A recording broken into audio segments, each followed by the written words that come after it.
Hi friends, welcome back to the channel Fun with Microbes in part 2. In first part, we deal with the introduction to microbiology, about the definition of microbiology, about the organism included in the microbiology, about the 5 kingdoms of living organism, followed by the brief definition of microbiology, its classification and characteristics of microorganism.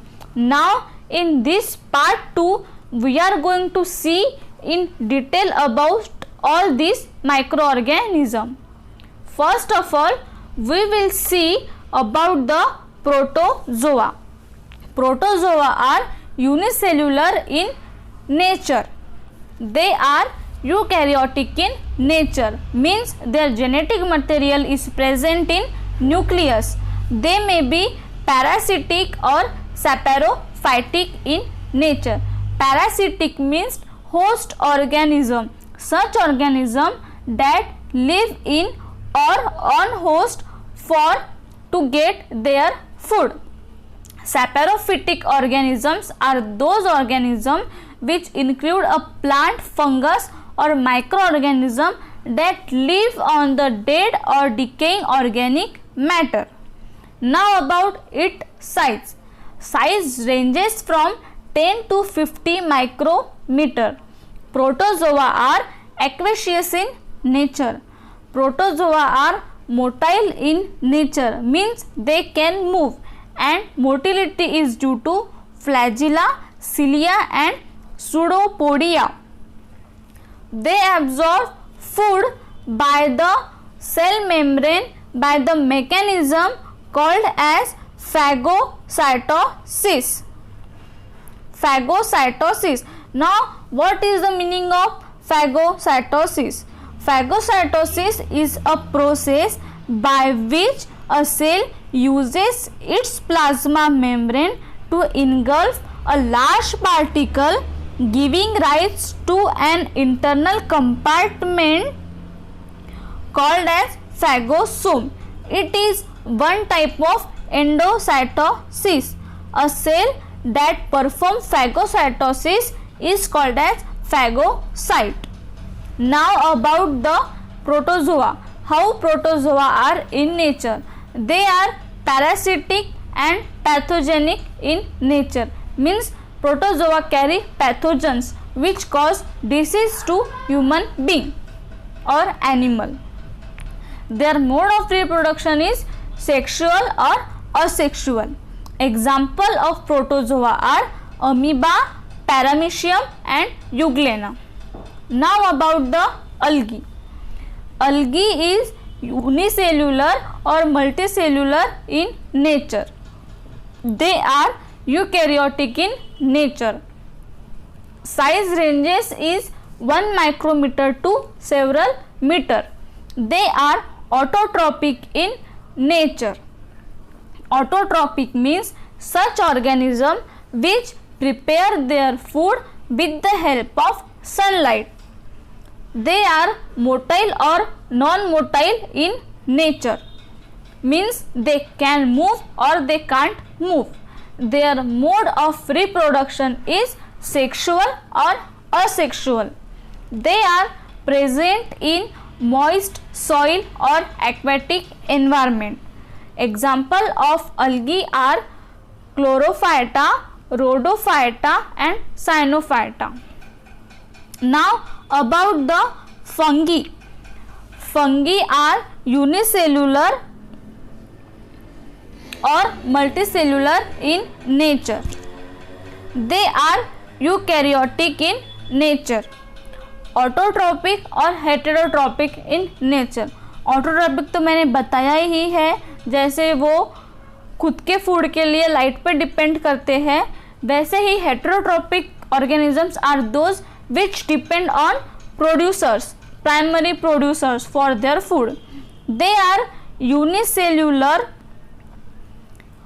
cell are yeast and multicellular cell are of mold. Fungi carry 2 organisms subtypes, yeast and mold. So unicellular cells are yeast and multicellular cell are of mold. They are saprophytic or parasitic in nature. They have separated or non-separated mycelium. Separated is a morphological term defined in biology in two different instances. First of all, in human biology, it is used to describe or divide. Okay. And in mycology, it is used to describe the condition of spore or hyphae that possesses or lack a septa to divide cell. Now about the spore of fungus. Spores of fungus are present in soil, water, air and dust. Example of fungi are mucor and aspergillus. About the bacteria. Bacteria are unicellular in nature. They are prokaryotic. Here prokaryotic means their genetic material is present in cytoplasm. They may be present in cocci, rod shape and spiral shape. These are the shape of bacteria. They are motile or non-motile in nature. Bacteria defined with cell wall. They are classified in two groups, gram positive and gram negative. It is a part of staining. We will see it further in our next lecture. They are autotrophic or heterotrophic in nature. Some bacteria are pathogenic in nature. Example are Staphylococcus aureus, E. coli and Streptococcus. Now these are the bacterial cell shapes. So round shape called as cocci, rod shape called as bacilli, spiral shape called as spirally, comma shape called as vibrio and filamentous called as filamento. Next one is about the bacterial cell arrangement. If it is present in single form, then it is called as cocci. If it is present in duplet, it is called as diplococci. If it is present in a long chain, then it is called as streptococci.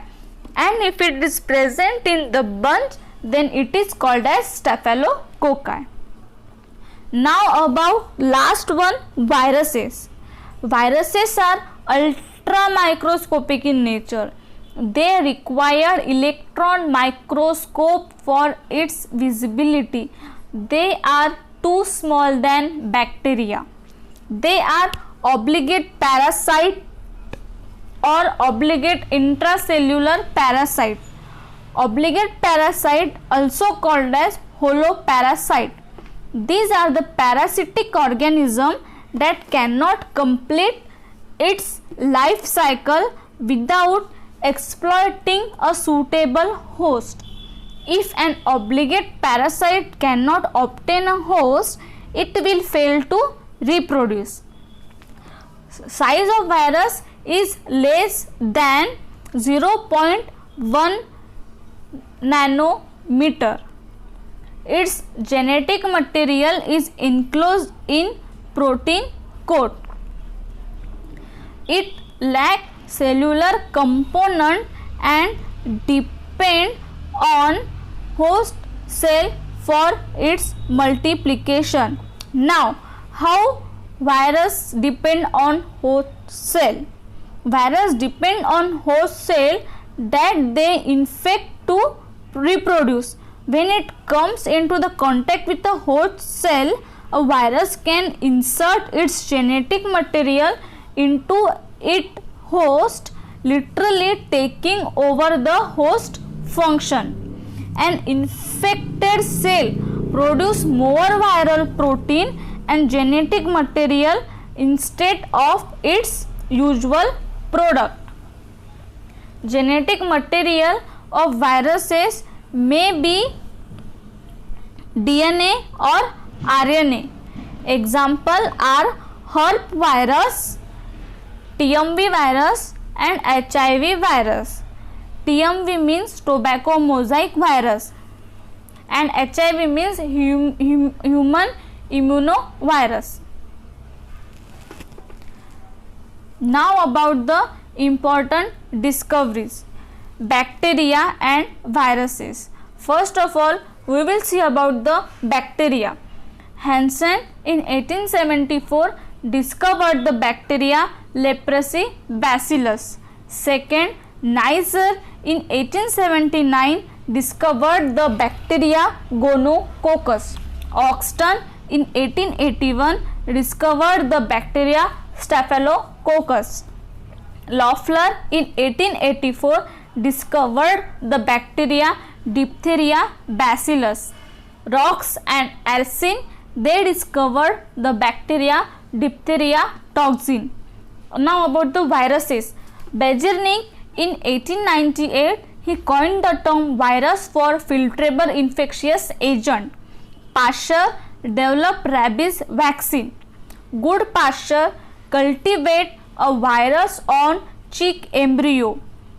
Charles Chamberlain, one of the Pasteur associate, construct a Proclaim bacterial filter.